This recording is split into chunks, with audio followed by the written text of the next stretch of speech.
중국에서 더 이상 구글에 접속할 수 없게 되었던 지난달 말, 중국의 사이버 세상에는 현 상황을 비꼬는 한 종류의 특이한 새가 나타났습니다.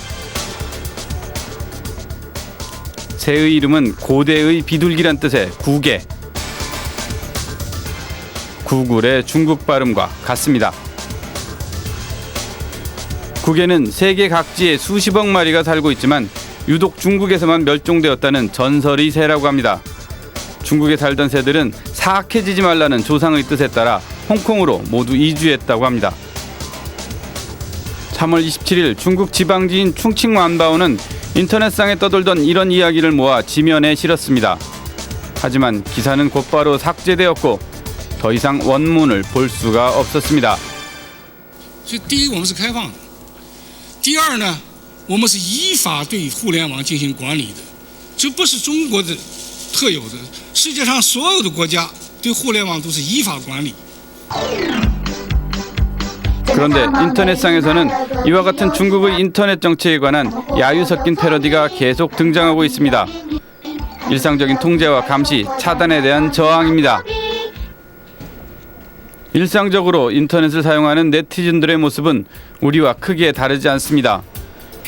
PC방의 젊은이들은 웹서핑, 동영상과 온라인 게임 등을 즐깁니다. 다만 PC를 사용하려면 몇 가지 관문을 거쳐야 합니다.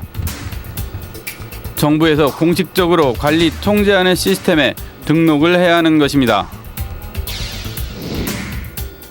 목적은 폭력, 음란물로부터 청소년을 보호하기 위함이라고 합니다. 그런데 초기 화면에 신분증 번호 입력란이 있습니다. 잘못된 번호 입력은 용납되지 않습니다.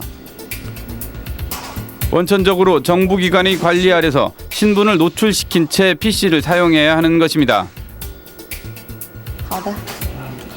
또 다른 점이 있다면 유튜브나 페이스북처럼 정보 확산이 빠른 세계적인 사이트는 접속할 수가 없습니다.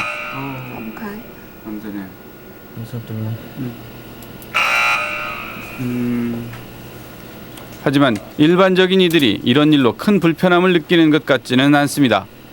没有，因为经常不用这样的网站，在其他网站也可以都能查到，所以并没有什么感觉不好。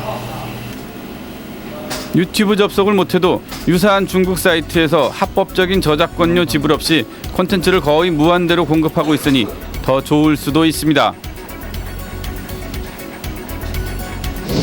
Many countries censor the net, but China has by far the most impressive censorship program. It's called. 하지만 어떤 이들은 중국의 인터넷 통제는 견디기 어려운 것입니다. 이미 2005년 중국에서 그레이트 파이어월이라 부르는 인터넷 보안 장벽 정책을 세웠을 때부터 국제적으로 비난이 일었습니다. 이를 통해 정부 입맛에 맞지 않는 사이트를 통제하고 차단해 왔기 때문입니다. 때문에 중국 사회를 향해 자신의 목소리를 내고자 하는 사람들에게 이런 일상적인 검열은 아주 곤욕스럽습니다. 북경 이공대학의 후싱더우 교수는 인터넷 블로그를 통해 언론 자유, 부패, 부동산 문제 등 광범위한 범위의 중국 사회 문제를 다뤄왔습니다. 그런데 어느 날 갑자기 아무 통보 없이 사이트가 폐쇄되었다가 소송으로 겨우 회복했습니다. 去年3、4月份的时候。 我突然接到通知，说我的网站上有2篇文章是非法，存在着非法内容。这2篇文章，都是关于反腐败的。 지난 3월 초 중국 전인대회 중에도 사건이 있었습니다. 전인대 최대 이슈 중 하나였던 농민국 문제. 이례적으로 중국의 13개 신문이 공동사설로 혁신적인 농민국 문제 해결을 강력하게 제안했습니다. 그런데 이 사설은 어느 순간 어떤 매체에서도 볼 수 없게 되었습니다. 검색해도 연결되지 않았으며 대신 사설을 작성한 기자가 해직되었다는 소식이 들려왔습니다. 중국 정부의 인터넷 검열은 베이징 올림픽 이후 계속 강화되고 있습니다. 지난해 7월 중국 내의 모든 PC에 검열 소프트웨어인 그린댐 설치를 의무화하려 하자 반발은 극에 달했습니다. 표면적으로 유해 컨텐츠 방지용이라고 했지만 결국 정치적 검열로 악용할 것을 우려한 것입니다. 이런 상황에서 네티즌들이 만들어낸 것이 바로 그린댐 소녀 루바냥이라는 캐릭터입니다.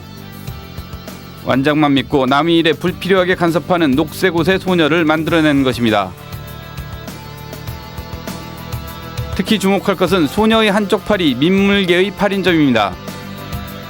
이것은 중국 사회의 핵심 모토 중 하나인 화합사회와 민물개의 발음이 같은 데서 차가 난 것입니다.